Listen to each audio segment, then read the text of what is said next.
Hello friends, welcome back to the channel. Today we have a clinical case.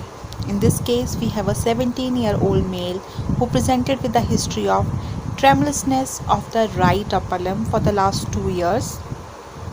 It was insidious in onset, gradually progressive, and slowly it progressed to involve the right lower limb for the last 1.5 years, and then it involved both lower limbs, the left upper limb and the left lower limb for the last 1 year.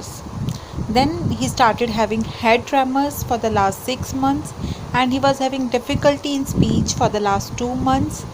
When we saw the tremors were present in the resting state, and it were postural also. According to the patient, these tremors got decreased during the sleep, and the hand tremors got decreased when he keep his hand below his head, and the lower limb tremors they get decreased if someone hold his legs. On examination, he had a typical faces. There was increased tone of the face.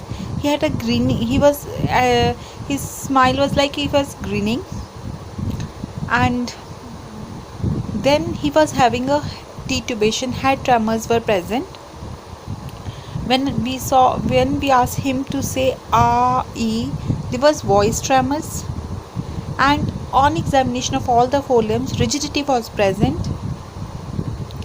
And when we saw his eyes, KF ring was present. So this KF ring was a catch in this patient. This is a young patient who had extrapyramidal symptoms with KF ring was present, so it was a case of a neuro-Wilson disease. Neuro-Wilson is an important differential in a patient with young onset Parkinsonism. And how will you investigate this patient? What will you do in the blood test, and what will you see in the MRI? Kindly comment in the comment box.